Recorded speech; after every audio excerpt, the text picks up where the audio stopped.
сайд нарын ажлыг хийлгдэг шүү дээ зөнгөний. Уг нь эдгээр ч мэрэгжлийн хүмүүс байхгүй. Тэгээ сайд нар улс төрийн томилгоотой учраас ажлыг хийлгдэг. Одоо энэ 84 хүн байна. 84 төрийн албаагч ямар нэгэн байдлаар орж ирж. Хэдэн гишүүн байна? 1 2 3 4 5 6 7 8.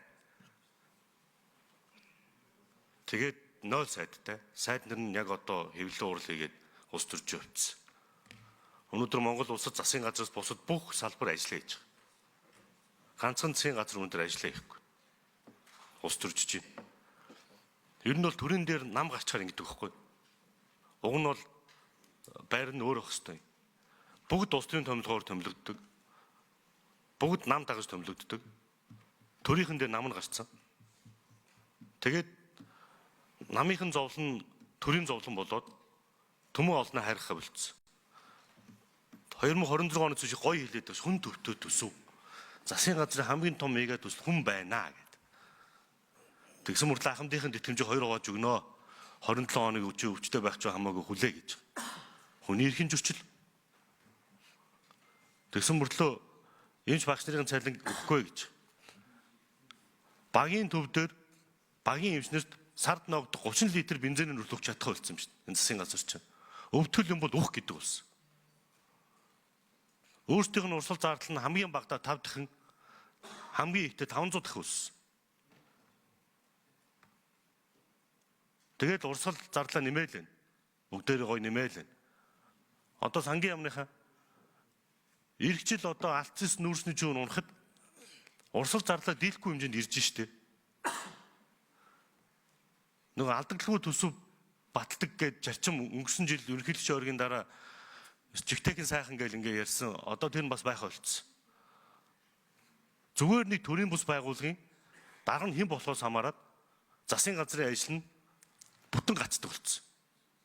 Шууд үгс үг юм. Зүгээр л төрийн бус байгууллагч нэг намын дарга гэдэг чинь.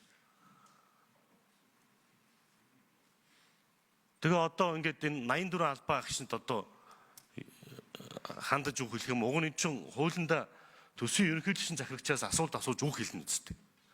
Одоо энд чинь нэг төсвийн ерөнхийлөгчийн захирагч байхгүй шүү дээ. Сэдэ дарга 2016 онд одоо энэ төрийн дээр гарцсан байгаа Монгол ардын нам 21 аймаг 100 үйлдвэр барьна гэсэн. Одоогоор бол 2100 үйлдвэртэй байх хэрэгтэй байна л та. Хаана? Ард түмэн ялнаа гэсэн. Хаана? Төрөө хямралаас гарна гэсэн. Хаана? Захин засгийн газар болно гэсэн. Бас хаана? Бичиг иргэн зардал 5 дахин өссөн баг шүү дээ. Ингэж захин болт юм. Тэгээ одоо бид нар юу ч хэвдэ нэр одоо төр нь одоо сүүний фермч хийж явах юм, зүцгийн тос хийж явах юм, бэлтгэх хийж явах юм. Тэгээ хүн төвтэй төсөв гэсэн мөртлөө одоо яг хүндээ зориулсан шийдэл өрөөсөө байхгүй. Маш их мөнгөтэй.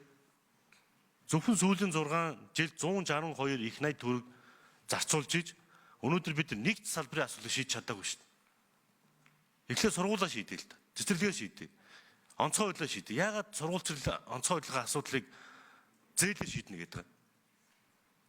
Одоо ийм нэрэн бэд юм уу? Одоо хүн төөрчүүл яах юм? Зээлээр шийднэ. Зээл орж ирээгүй байгаа гэж суучих юм. Галт төмөр гаруул яах юм? Бид нэр зээл хөөцөлж байгаа. Мөнгө байхгүй гэж суучих юм. Ийм бочлоо шинжсэн газар чи. Арай дэндүү юм аасын. Түр нь ажиллаа, зас нь ажиллаа юм шүү дээ.